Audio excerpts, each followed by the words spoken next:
Саламатсыздарбы урматтуу теле көрүүчүлөр, ата-энелер жана ошондой эле биздин сүйүктүү бүтүрүүчүлөр. Жалпы республикалык тестке даярданууга көмөкчү жана багыт берүүчү материал катары кыргыз тилинин практикалык грамматикасы боюнча даярдалган атайын сабагыбызды баштамакчыбыз. Жалпы республикалык тесттин кыргыз тилинин практикалык грамматикасы деп аталган бул бөлүгү азыркы учурда мектептерде окутулуп жаткан кыргыз тили предметинин талаптарына толук жооп берет. Себеби тесттеги суроо тапшырмалардын бардыгы мектеп программасынын алкагында мектепте окутулуп жаткан окуу китептеринин негизинде түзүлгөн. Буга чейин колдонулуп келген текшерүүнүн классикалык түрүнөн айырмаланып, бул тест берүүчүлөрдүн грамматиканын эрежелерин, терминдерди билүүсүн текшербестен, прогрессивдүү окуу практикасына таянып, алардын ой жүгүртүүсү менен кеп сабаттуулугун, башкача айтканда, мектепте өздөштүргөн теориялык билимдерин турмушта канчалык даражада колдоно биле ала тургандыгын гана текшерүүнү максат кылып көздөйт. Жалпы республикалык тестирлөөдө кыргыз тилинин практикалык грамматикасы бөлүмүндө тестти аткарууга 35 мүнөт берилет. Тестте 30 суроо бар. Бул суроолор жөнөкөйдөн татаалга принциби аркылуу берилет. Ар бир суроого жооп катары 4 вариант сунушталат, бирок алардын бирөө гана туура жооп болуп эсептелет. Тестте кыргыз тилинин орфографиясы, пунктуациясы, морфологиясы, синтаксиси жана кеп маданияты боюнча жөн билгини текшерүүчү суроолор берилет. Биз алдыда бул ар бир бөлүк боюнча түзүлгөн суроо тапшырмаларга өз-өзүнчө кененирээк токтолобуз. Ал эми бүгүнкү сабагыбызда биз кыргыз тилинин орфографиясы жана пунктуациясы боюнча жөн билгини текшерүүчү суроолорго байланыштуу түшүндүрмөлөрдү бермекчибиз. Тактап айтканда, орфографиянын эрежелерин колдоно билүү жана сүйлөмдүн түзүлүш өзгөчөлүгүнө жана маанисине карай тыныш белгилерин туура кое билүү, пунктуация боюнча жөн билги кандайча текшерилип, ага кандайча даярдануу керек экендиги жөнүндө сөз кылмакчыбыз. Орфографиялык эрежелерди сөздөгү тыбыштарды ажыратып жаза билүүнү, баш тамга, кичине тамга, йоттошкон тамгаларды, кыскартылган сөздөрдү жана башка тилге кирген сөздөрдү туура жаза билүү максатында өздөштүрүү зарыл. Тилдин курамындагы сөздөрдү катасыз туура жазуу жана туура ташымалдоо, сүйлөмдөргө тыныш белгилерин туура коюу адамдардын бул өзүнүн тилинин канчалык даражада өздөштүрө билгендигин көрсөтүп турат. Тестте орфографиялык эрежелер суралбайт. Тест берүүчүлөрдүн орфографиялык эрежелерди практикада колдоно билүүсү гана текшерилет. Бул максатта кыргыз тилинин практикалык грамматикасы боюнча тестте кандай мүнөздөгү суроолор бериле тургандыгына эми кененирээк токтолуп өтөлү. Мисалы, орфография боюнча бул тестте төмөнкү тарздагы суроолор берилет. Бул суроо тапшырмада кайсы варианттагы сөздөр жазуу эрежелерине ылайык жазылган деген суроо берилген. Жана буга туура жооп катары, башкача айтканда жооп варианттары катары төмөнкүдөй 4 варианттагы сөздөрдүн тизмектери катары берилген. Бул варианттарга эми кененирээк токтолуп өтөлү. А вариантында орфографиянын талаптарына жооп бербеген 2 сөз катылган. Биринчи сөз бул клуб сөзү. Бул сөз башка тилден кирген сөздөрдүн туура жазылыш эрежеси сакталбай жазылган. Туурасы клуб болуп Б тамгасы менен жазылышы керек эле. Кийинки сөз да бара элек деп айтылышы боюнча гана бириктирилип жазылган. Ал эми туурасы бара элек деп ар бир компоненти өзүнчө жазылышы керек эле. Б вариантын карап көрөлү. Бул вариантта ал өпкө жана астыңкы деген сөздөр угулушу боюнча гана жазылып калган. Жазуу эрежелерине ылайык ала, өпкө, астыңкы деп жазылышы керек эле. В вариантын карайлы. Бул вариантта билелек, карыммай деген сөздөр орфоэпиялык принципке ылайык угулушуна карата гана жазылып калган. Ал эми жазуу эрежелерине ылайык биле элек деп жазылса, экинчи сөз карын май деп башкача айтканда Н тамгасы менен жазылышы керек эле. Ал эми тапшырманын Г вариантындагы сөздөрдүн бардыгы жазуу эрежелерине ылайык туура жазылган. Демек, бул суроо тапшырманын туура жообу Г варианты болуп эсептелет. Орфографиялык билимди текшерүүчү суроо тапшырмалардын катарында жер суу аттарынын туура жазылышын текшерген суроолор да кездешет. Себеби коомдун өкүлү катары кайсы гана кесиптин ээси болбосун, ар бир жаран өмүрүндө дайыма өмүр бою жер суу аттарынын аталыштарын кездештирет. Андыктан ар бир адам жер суу аттарын туура жаза билүүсү зарыл. Кыргыз тилинин орфографиялык эрежесине ылайык географиялык татаал энчилүү аттардын арасына дефис коюлган учурлар да, коюлбаган учурлар да кездешет. Мына бул эки учурда тең, бул аталыштардын курамында кездешкен ар бир сөз баш тамга менен жазылат. Мисалы, Ысык көл, Чоң Алай, Ат башы, Жети өгүз, Кара балта, Сары камыш, Ыракы чыгыш, Орто Азия, Кыргыз Республикасы жана башка ушул сыяктуу сөздөр. Ал эми азыр сиздерге бул боюнча билимди, жөн билгини текшерүүчү кандай суроо тапшырмалар бериле тургандыгы жөнүндө кыскача түшүндүрмө берип өтөлүм. Мисалы, тестте жогоркудай бир суроо берилиши мүмкүн. Бул тапшырмага көңүл бурсаңыздар, кайсы катардагы сөздөрдүн бардыгы жазуу эрежелерине ылайык жазылган деген суроо берилген жана ага жооп катары төмөнгүдөй 4 варианттагы сөздөрдүн катары берилген. А варианты Ат башы, Суусамыр, Сары камыш, Б варианты Чоң Алай, Ысык көл, Каптал-арык, В варианты Төө ашуу, Сары булак, Ак башат жана Г варианты Жалал-Абад, Ыракы чыгыш, Орто Азия. Жогорку берилген варианттардын А вариантында Суусамыр деген аталыш туура эмес жазылган. Ал эми Б вариантында болсо Чоң Алай жана Ысык көл сөздөрү орфографиялык эрежеге ылайык келбеген түрдө жазылса, Г вариантында болсо Ыракы чыгыш сөзү орфографиялык эрежелерге ылайык келбеген түрдө жазылган.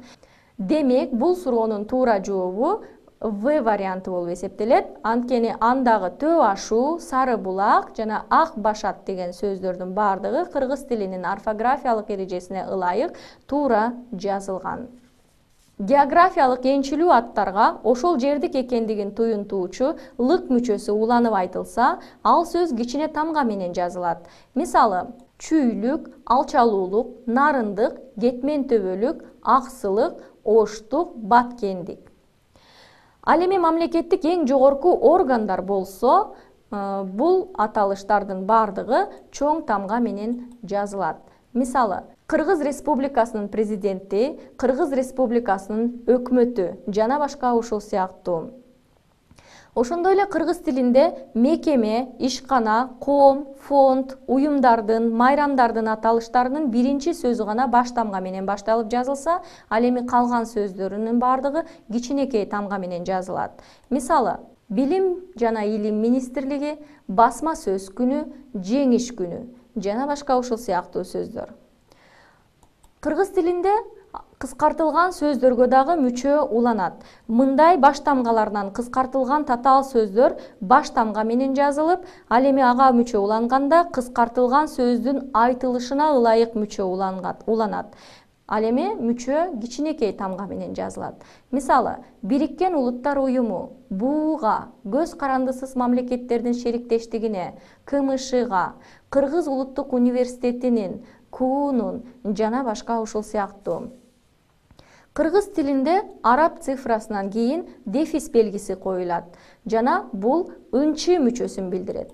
Мисалы, 1993-1994 жылдар, 2011 жыл, 11 класс, 25 май жана башка ушул сыяктуу. Бирок кыргыз тилинде Рим цифрасынан кийин дефис белгиси коюлбайт. Мисалы, 1 орун, 4 чейрек, 21 кылым, 11-12 кылым жана башка. Эки же андан көп сөз биргелешип, бир гана нерсенин аталышын билдирсе, башкача айтканда татаал сөз болсо, алардын ар бири өз алдынча жазылат. Мисалы, таш бака, бака жалбырак, көз айнек, көз ирмем, алып кара куш, төө тикен, бир нерсе, ар түрдүү, темир жол жана башка ушул сыяктуу. Ал эми азыр туура ташымалдоо боюнча жөн билгини текшерүүчү суроолорго токтоло кетели. Кыргыз тилинде кыска же созулма үндүүлөрдү өзүнчө ташууга болбойт. Мисалы, жогоруда сиздер көрүп турган сөздөрдү жогоруда көрсөтүлгөндөй кылып ташымалдоого эч мүмкүн эмес. Бул кыргыз тилинин орфографиялык эрежесине жооп бербейт.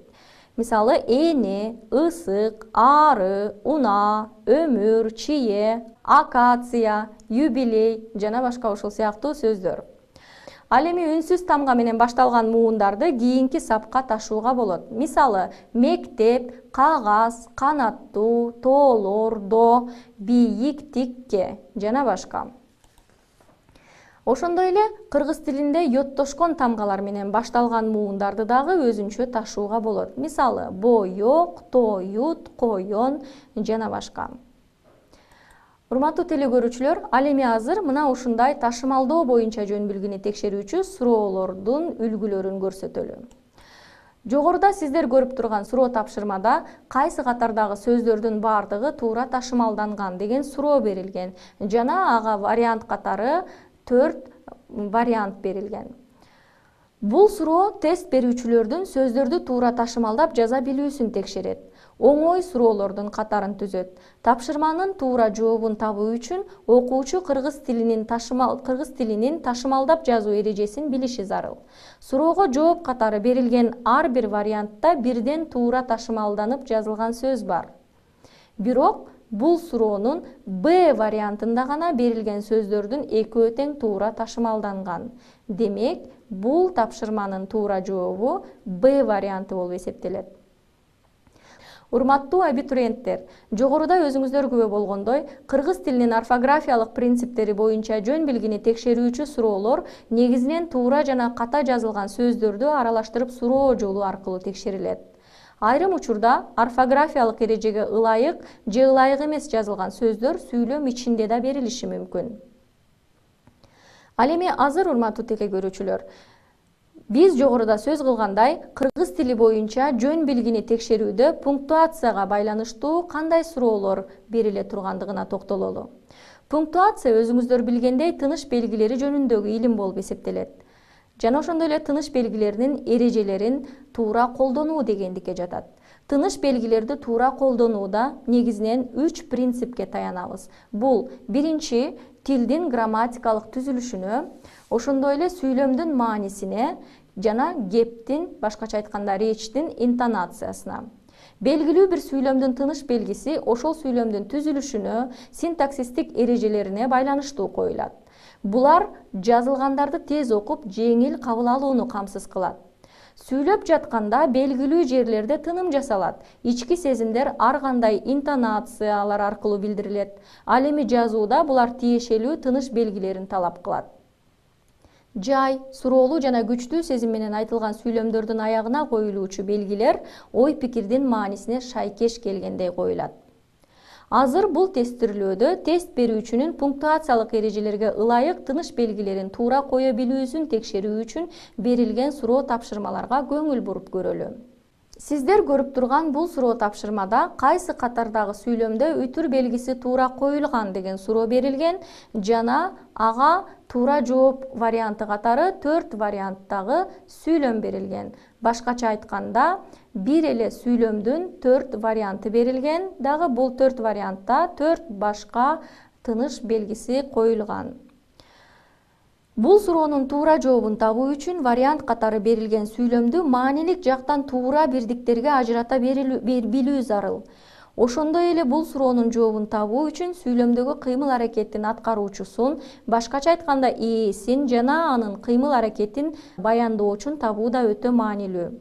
Мисалы, бул суроонун туура жообу В варианты, себеби кыймыл-аракеттин аткаруучусу ал болуп эсептелет. Эгер кеп агымындагы тынымга карай турган болсок, А варианты да туурадай сезилет. Анткени ал сөздөн кийин бир аз тыным бардай сезилиши мүмкүн. Бирок тыным болгон күндө да кыргыз тилинин эрежеси боюнча сүйлөмдүн ээсинен кийин обочолонгон түшүндүрмө мүчөлөр турбаса, үтүр белгиси коюлбайт.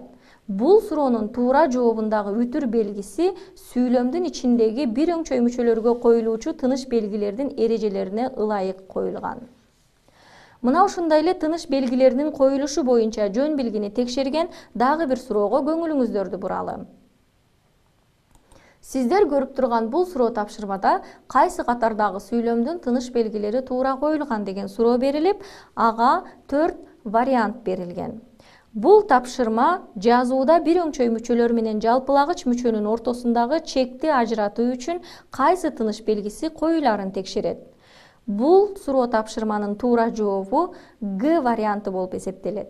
Себеби бир өңчөй мүчөлөрдөн кийин келген жалпылагыч сөз өзүнүн алдындагы бир өңчөй мүчөлөрдү маани жагынан жалпылап көрсөтүү менен экинчи жагынан саналып айтылган мүчөлөрдүн аяктагандыгын да билдирип турат. Ошондуктан жалпылагыч мүчөдөн мурун сызыкча коюлат. Ал эми А варианты туура эмес. Себеби жалпылагыч сөз бир өңчөй мүчөлөрдөн мурун келсе, оозеки кепте жалпылагыч сөздөн кийин эскертүү маанисиндеги тыным болот да, андан кийин бир өңчөй мүчөлөр саналып айтылат. Жазууда жалпылагыч сөздөн кийин кош чекит коюлат. Б, В варианттарында да сызыкча коюлушу керек эле. Демек, бул варианттардагы туура эмес жооп болуп эсептелет. Кийинки тапшырмага көңүл буралы. Бул тапшырмада кайсы катардагы сүйлөмдүн тыныш белгилери туура коюлган деген суроо берилип, бир эле сүйлөмдүн 4 вариантта тыныш белгилери коюлган учуру көрсөтүлгөн. А вариантында кош чекит менен диалогту ажыратуучу сызыкча туура коюлган, бирок тырмакчага алынган сөздөрдөн кийин сызыкча коюлган эмес. Б вариантында кош чекитта тырмакчага алынган сөздөн кийин жана диалогту ажыратуучу сызыкча да туура коюлган. В вариантында айбектен деген сөздөн кийинки кош чекит, сураганда деген сөздөн кийин диалогту ажыратуучу сызыкча коюлган эмес. Г вариантында кош чекитта сызыкча да коюлган эмес. Демек, бул суроонун туура жообу Б варианты болуп эсептелет. Мына ошентип, бүгүнкү сабакта жалпы республикалык тестте орфография, башкача айтканда эрежелер, туура жазуу эрежесин, ошондой эле пунктуация, тыныш белгилери боюнча практикалык билим кандайча текшерилери жана аларга кандайча даярдануу керектиги жөнүндө маалымат алдык. Кийинки сабакта көрүшкөнчө саламатта калыңыздар.